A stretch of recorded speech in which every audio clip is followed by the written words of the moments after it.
How many times have people tried something twice and got like, well, that doesn't work? And then someone fucking strolls along, tried for the third time and ka-ching, jackpot, right?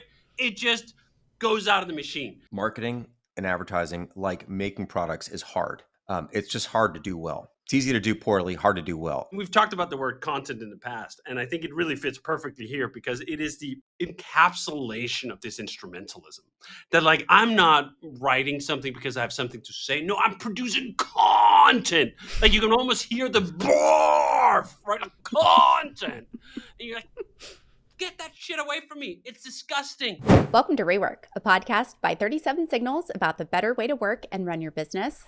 I'm Kimberly Rhodes from the 37 Signals team, joined by co-founders Jason Fried and David Heinemeier Hansen. This week, we're talking a little bit about marketing and how we've come to the conclusion that traditional advertising, spending money on social media, on ads, on billboards, is hard for small businesses, and small businesses like us might find troubles with that. So where do you guys want to jump in? I know we recently kind of announced to the company that this kind of traditional marketing doesn't work for us. I think we're not the only ones. I feel like for a lot of small businesses, they're in the same boat. Well, I think what's interesting about this attempt from our side is that it's actually the third time we gave it a real serious go where we put substantial money behind a variety of campaigns, because I think the reality is that this does work for a lot of companies. There are a bunch of companies who can find a profitable way to turn ads into revenue and into profits. Sometimes the margins are quite slim, and that's historically been one of the problems I've had with this kind of marketing, is that 95% of that marketing budget just ends up as pure profit on Meta's balance sheet or Google's balance sheet. And these small businesses eke out perhaps a 5% margin, perhaps a 10% margin. But do you know what? We never got close to that in any of the three attempts that we have done. And I think a lot of it is just down to, what are you selling? If you're selling impulse buy sneakers that advertise really well on Instagram, I could totally see how that would work, especially if you're a small niche brand, and how else are you going to reach your customers? But when you're selling the kind of software that we're selling, Basecamp in particular, where it's really something you got to use it with others, you got to, in most cases, convert your entire organization to using Basecamp. That's going to be your new operating system. It's not the same kind of impulse buy. And I think what we've seen over those three attempts is that our cost of acquisition at any reasonable scale was just astronomical. I mean, we've run campaigns where we've literally spent tens of thousands on buying a customer, which can make sense also, by the way, at the other end. If you run enterprise sales and you can quantify a customer as being worth perhaps $100,000 over their lifetime, then who cares if you're going to spend 20 grand acquiring that customer? That's just not us. Again, we have a pricing model where you're either paying per seat, and then most of our accounts are relatively few seats, or you're paying an all-in price that's just a few $100s. Not compatible with spending tens of thousands, or even if we're more efficient on some of the other channels, like many multiple thousands on customer acquisition. So I think the answer here is there is no answer. You have to test. You have to look at what kind of product do you have, what kind of sales cycle do you have, what kind of lifetime value do you have. And then you also got to realize that so many of these numbers are total and utter bullshit. This is something we've got trapped in several times, because the easiest way to make these numbers work is to do something called branded advertisement. You buy your own keyword. So if you're buying Google Ads, for example, we'd buy Basecamp. And then if someone searches for Basecamp, there'll be a little ad. And maybe our competitors also have an ad there. And that's usually what kind of hooks you in and into thinking, I have to be there. I have to compete with my competitors. And now you look at that traffic and go like, oh, that actually converts quite well. We're able to buy our own branded keyword. It doesn't cost too much because we have this really nice traffic that's coming into it. They're very likely to click on it, and therefore we get good rates from Google. And you can lull yourselves into thinking that, like, this is working. But the fundamental baseline of all internet marketing has to be, is this incremental? Is this adding more customers that we would not otherwise have had? And the problem with branded advertisement in general is it just cannibalizes your organic clicks. If someone had not clicked that ad up there that you paid for, and you paid for that click that they made, in most cases, almost all of them, in fact, from our testing, they'd scroll down and they'd click the organic link. In fact, I was just noticing this myself a couple of days ago, where I 3 times in a day, I think it was, I searched for something. I saw the branded ad up top, and I was just about to click it, and I was like, "Do you know what? I shouldn't do that. I know how much that fucking click cost. I'm gonna scroll down just a little bit, and I'm gonna click the organic link," which was, by the way, right under. And I think this is one of those major scams of the advertising industry online, is that branded advertisement can show well. It can show well on the kind of accounting and auditing that people usually do when they look at these ads, and they look at, like, how many clicks do I have? How well does it convert? What am I spending? And they don't do the incremental analysis. I think we actually talked about this on an episode maybe a very long time ago. But one of the anecdotes that stuck in my mind from this was when eBay were running branded ad buys on Google, I believe it was. And they were running this at the tune of literally tens of millions a year. I forget what the exact number was. I thought I remembered 100 million, but that sounds crazy. Maybe it wasn't quite that much, but it was a huge amount. And you know what? They were like, this is all working. These things are working too. I can do the math. I can line it all up. And then by accident, someone turned it off for a month. Mm. Did you know what happened? Absolutely nothing happened, except that they didn't spend all that money on the branded search. And someone wrote up that case study as in, like, oh, do you know what? You should probably do this with regularity. You should try to go dark. Now, that's an analysis of all the performance marketing, which is a lot of what this internet marketing is. There's also an entirely different genre, which is brand marketing, which is trying to get your brand out there and just lodge it in a customer's mind, and then hope that by the time they're ready to buy, maybe they're not clicking your little ad, but they'll remember, oh yeah, Basecamp. I need project management now. I've seen Basecamp. There's some sort of recognition. There's some proof of work. There's some incentive then that they should remember your brand name, and then you're going to get the benefit of that, and that's much harder to measure, and it's something we've also tried for quite a few years. But there, I think what we've tried to do is measure the bottom line, right? All right, so you run all this brand advertisement, you run it for a reasonable period of time, and then you look, is there overall lift? Like, are we moving in the right direction? Which trajectory are we on? And I think we've also had a hard time with that. And maybe some of it is that we already do a tremendous amount of brand advertisement through this, through the tweets, through the blog posts, through the open source, through Jason giving product demos, through a million other channels. Like, as we write in Rework, everything is marketing. And maybe that's why it doesn't quite move the needle for us, but someone else doing exactly the same thing, minus all the organic stuff we're doing, would suddenly see that great lift. So I think that's just a anecdote dump on, do you know what? It really hasn't worked for us. We've tried it 3 times. We've spent millions and millions and millions trying to make this work. And we're willing to spend many millions more if we had been able to get it on a trajectory that worked, right? Because the magic of marketing, when it does work, is that it's sort of kind of like a money machine. You put in $1, you get $1.50 back in the idealized case. And maybe you don't get the $1.50 back immediately, right? You invest $1 now, and then over a year and a half, then you get your $1.50 back. And then you also get a broader audience and all the other stuff. But yeah, the reality for us is it's really hard. It's really hard. I wish it wasn't. I wish it wasn't so hard. I wish we could just spend $5 million, and, like, even if we just got five back, I'd go, like, do you know what? There's secondary effects here. Even if we got four back, do you know what? Our problem has been putting in the five and not even getting millions back in it, and that's a difficult one to sustain. I actually think it's a really interesting point about the type of product that you have, because I think I'm one who's easily influenced. Like, I buy shit I don't need all the time on Instagram because I'm easily influenced, but software is not one of those things. And when you put it in that perspective, like when you're buying a product that's just like, it's, click, easy to buy, software just feels different. It feels like a business expense that you put a little bit more thought into than I'm just like scrolling on the couch at midnight. I think that's a key part of our problem. And I also think it's one of the reasons why this kind of advertisement does work for some types of software.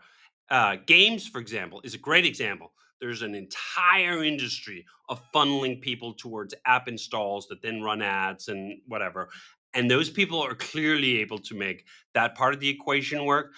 I have not heard from a lot of folks who are in our sort of small to medium business software tier who've been able to make this work. I've heard people make it work on the high end. I don't want to high end. That's not right. On the enterprise end, right, where the account can be worth literally hundreds of thousands, if not millions of dollars in lifetime value. And I've heard it work with the games and other sorts of consumer apps like Facetune and some of those kinds of apps that are impulse apps. I think we are a little bit in like the no man's land, the death zone in the middle between those things. But also, maybe it's just because people who can't make it work like to talk about it, and the people who can make it work go, let's not tell anyone else in our industry how we crack this noodle, this money machine. Okay, so how does this make y'all feel? Because is it frustrating that you can't just like throw money at the problem? Is it disheartening? Is it just like it is what it is? Like, how do you feel about it? I mean, I'll just say like the thing. I don't feel bad about spending money on and with people that I want to support. So there's this sense of like there's kind of an altruistic piece of this too for me, which is like I like brand advertising idea, but I want to be able to spend the money with someone or on someone that I like to help them too at the same time. Like a podcast that we like, or we've advertised on Daring Fireball a few times. And that's actually done fairly well for us, but I don't really think we break even on it even. But like I want to support John Gruber and what he does.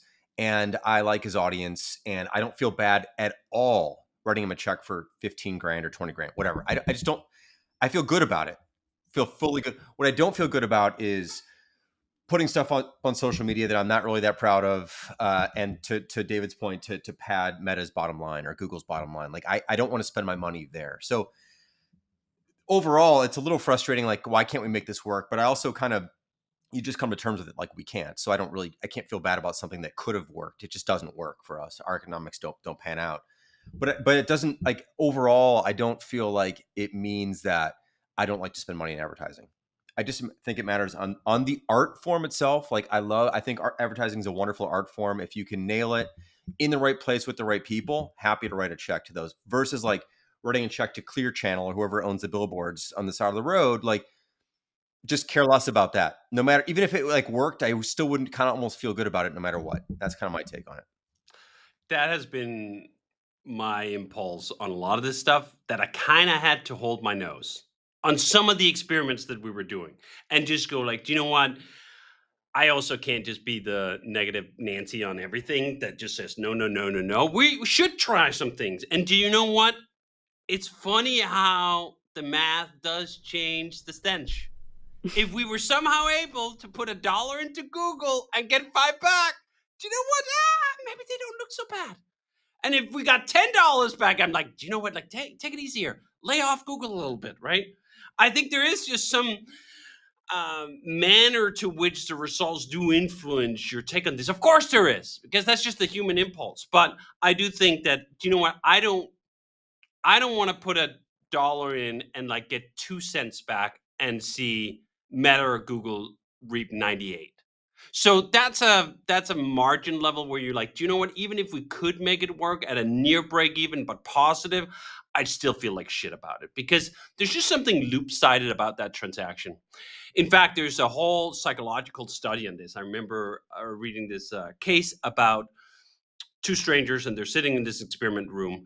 Um, and I think the premise is one side gets to decide how much they want to take of a dollar, right? And you're like, the other side can then just either accept it like it is or say no deal, and then neither of them get anything.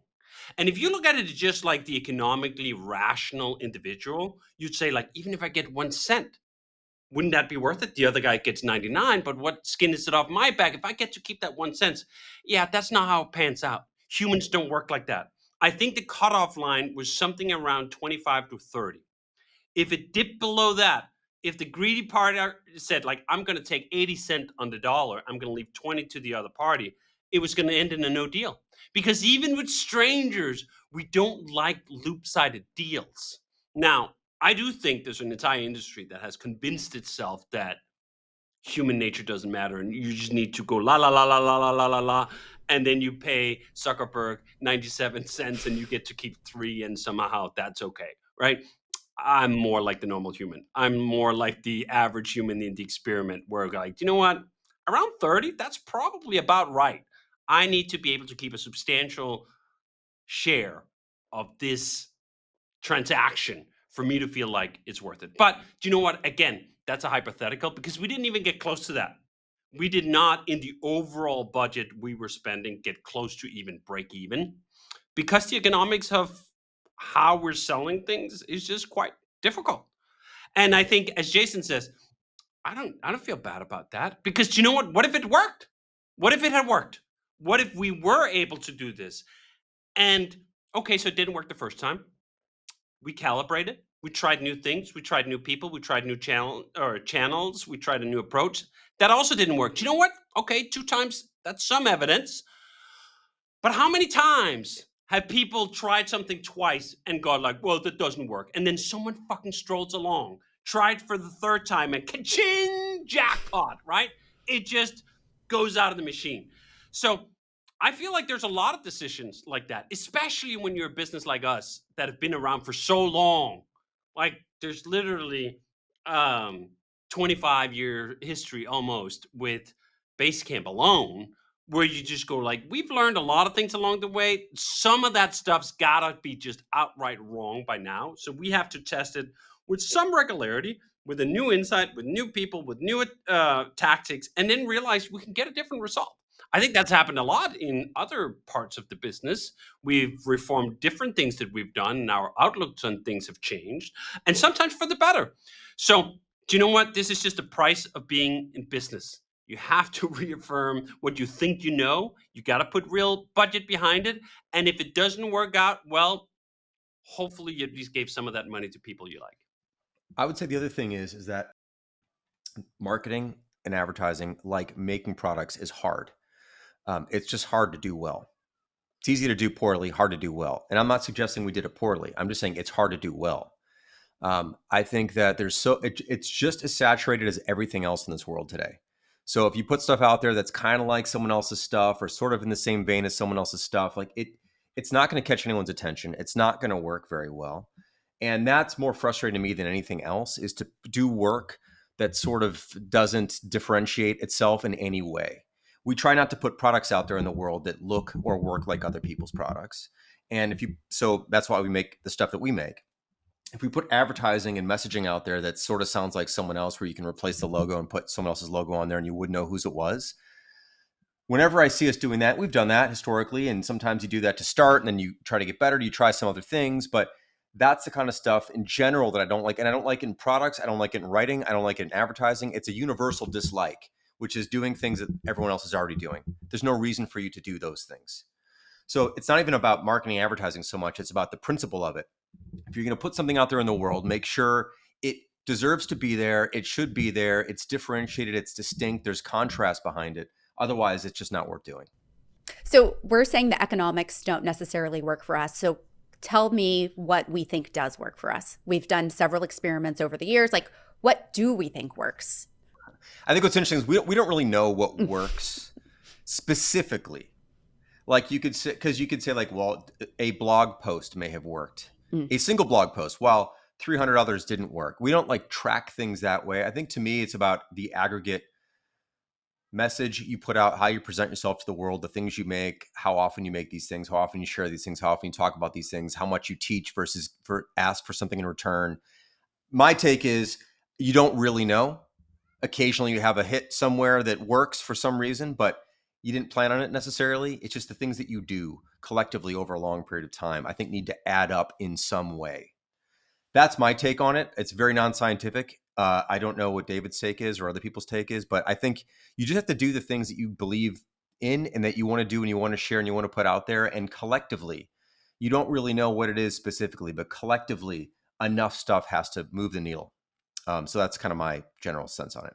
I think what we've seen work is to cultivate an audience of people who give a shit about what you have to say because you've been saying interesting things, you've been saying things that resonate with them, or you've been teaching them things. That audience building mechanism, I think, is what we credit a lot of the organic, if you want to call it that, success that we've had with the products. That whenever we launch something new, we have an audience ready to at least give it a try. Lots of people, if they start from scratch and they don't have any audience, they don't have anyone to go to, I've seen countless examples of that. They launch something and it's crickets, or they launch something on Product Hunt and like next day it's over.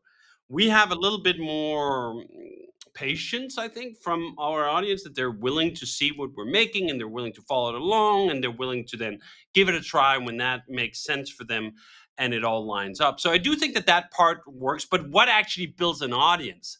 That's incredibly hard to sort of diagnose. It's also hard to know which part of your audience is actually the buying audience and who just likes your hot takes on whatever this thing or the other thing, but would never buy the product. That we've never been able to tease apart. But I do think there's an aggregate effect of just building up a solid audience who cares about what you have to say because you're saying it in a way that resonates with them. You're saying it in a way that's authentic. You're saying it in a way that they can't get a million other places, as Jason says, because you're offering something unique. And that angle, I think we need to credit some degree of success with. Now, there are also instances where you can literally see the spike. So Jason, I think it was just 2 years ago, worked with Ezra Klein for quite a long time on this story about hay that was then published in the New York Times. And like you saw the line before, and then bam, just this huge spike. And that was quite a sustained spike. And it was actually so big that that kind of organic placement, or whatever you want to call it, it wasn't even placement. It was just, hey, here's someone who's interested in trying our product. Oh, they have a platform. Let's help him. Let's show him around. Let's do all those other things. Was more of a home run than we probably ever had on anything we've ever tried on the marketing side. The other example of this was this summer. I went on the Lex Friedman show. He obviously has an enormous platform. That show alone has done like 1 million views on YouTube and millions more on X and whatever other platforms. And there too, there was a measurable spike that lasted for some amount of time around that. And then what you always hope with these appearances or these spikes is that your baseline nudges up a bit. Because if it's just a single spike and then you go back to exactly where you were, that's not really going to sustain things, right? Like you're constantly looking to nudge that moving average in the positive direction, in the upward trajectory. And I do think that sometimes these spikes, they can look, they're so measurable that you can kind of steer yourself blind on them a little bit. Like, oh, we got to find another spike. We got to find another viral hit. Okay, yeah, if you're that good, you should just, like, I don't know, make pop music or something. If you know exactly what it takes to come up with a hit, well, do that. If you know exactly what it takes to pick the winning stock, well, just do that. A far more reproducible method is just to say, like, you know what? These spikes are the product of 1 million base hits. This is one of the reasons we're doing this podcast, for example. Do you know what? This podcast is generally just a series of base hits. Occasionally, we'll have an episode that travels farther than our normal our normal audience, or we'll post a single clip that does really well. But it's sort of that baseline that nudges things forward. So you take that, you take the podcast, you take Jason and I's presence on social media and on LinkedIn, on X, you take all the writing that we do, we take all the open source that we do, and you're like, little by little, you're stacking up these layers. What part of the cake is what? I don't know. As long as we're doing things we feel good about, we're actually interested in doing, we're excited about sharing it, it feels like just like it's all gravy, it's all bonus, but that's not true when it comes to the paid stuff, right? That's where those things diverge. When we have to spend hundreds of thousands, if not millions, with someone like Meta or someone like Google, suddenly it really matters. You really want to thinly slice that cake and find out exactly, is this million like totally blown? Because if it is, let's try to spend it over here instead, or let's just keep it if we can't find a productive use for it in advertisement. The one thing I want to add too is I can imagine someone listening to this, where everything David said is right, but I can imagine someone listening to that and going, so you guys planned all this? Like you guys write these things and go on these appearances and you do the hot takes in service of promotion? And it's not that. Like we don't talk, there's no strategy here other than to do what we want to do and share what we want to share and talk about what we want to talk about. Those things happen to aggregate and add up and lead to an audience or building an audience and leading to exposure and opinions and all that stuff. But there is no sessions like, man, what should we talk about this week? Man, Apple, like there's an Apple controversy here. Let's jump on that because that's going to lead to so and so and so. It's just that's not how it works. I just want to be clear that there's not like a plan here or a strategy other than to just share and talk and teach and do and give and that. But it's never because of something else. It's because of that in itself. And that also has a side effect, which is to promote the company and the products that we make. And the problem is, if you chase the side effect, if you're instrumental about it, I'm doing all this because I want that. Do you know what? In almost all cases, it comes off fake and it does not work. I mean, it's just, I'm allergic to that stuff. And we've talked about the word content in the past. And I think it really fits perfectly here because it is the encapsulation of this instrumentalism that like I'm not writing something because I have something to say. No, I'm producing content. Like you can almost hear the barf, right? Like, content. And you're like, get that shit away from me. It's disgusting. I fucking hate content. There's nothing worse in this world than like a content calendar. And whenever we've gotten even within a million miles of that world, I've gone like, you know what? I gotta get something for my nose because it fucking stinks. And I'm just gonna walk over here in the corner. I'm not gonna look. Because I can't have it. And I think neither can the audience in almost all cases. You look at so many corporate accounts, for example, on X, and they might have hundreds of thousands of followers. They might have millions of followers. And they post content sludge and like they get 17 likes. Right? Like, no one gives a fuck. And I actually think this is one of those evolving wheels where if you did content sludge in like 2012, it worked a whole heck of a lot better than it does now. This is why you need to keep retesting things. This is why, at least on this specific part of it, I do think the market has come to us. That this has been our standard style literally since the beginning, that we can't shut the fuck up. And we keep giving our takes and our lessons and our experiences and our software just away for free. And that has just sort of over the years turned out, holy shit, that now has a term of founder-led marketing, whatever you want to call it. Okay, great. I'm not going to fucking call it that. I'm just going to call it sharing stuff that I'm excited about. And then we get back into Jason's diagnosis here of the transfer of enthusiasm. And that's the realm you want to be in.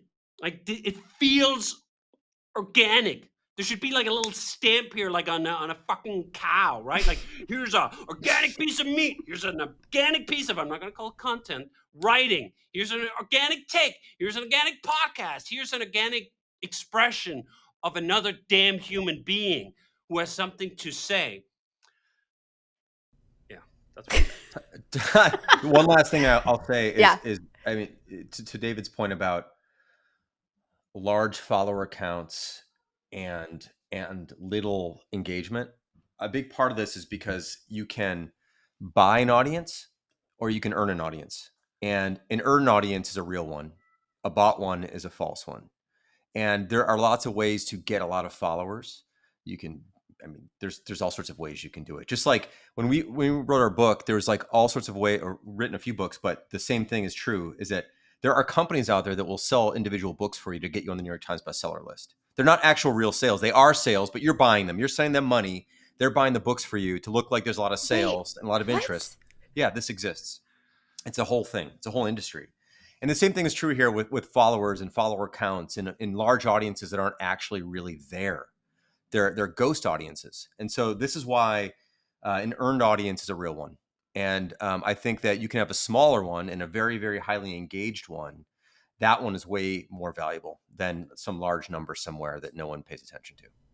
I feel like the next biggest challenge in terms of marketing and advertising is going to be AI. I'm sure you guys have seen, like, if you Google something, there's now, like, at the very top above the paid branded marketing is like the AI generated response, which, links to different things. I feel like that is like the next challenge and hurdle for small businesses. I think it's a fucking gift. Is what I think. The Tell more me more. AI slob that kind of just rolls down the hill, the more an actual authentic human is going to stand out. And this, I actually just wrote about this morning, that I'd rather have the AI slob versus the human sludge that we've been talking about. That this kind of instrumentalism from humans is just 9 different ways of yucky, where at least with the AI slob, you expect it. You don't expect the AI to come up with some profound or authentic take on anything. It's just regurgitating. It's spitting out tokens.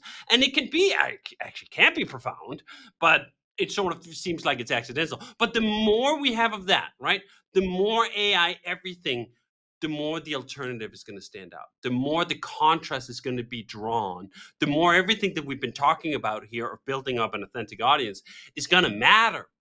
Now, that's assuming that the AI doesn't get so good that you literally can't tell, and that's entirely possible. But where we are this second, I think there are a lot of folks who can smell the AI slob just as well as they can smell the human sludge, right? That there is not an authentic bone in it.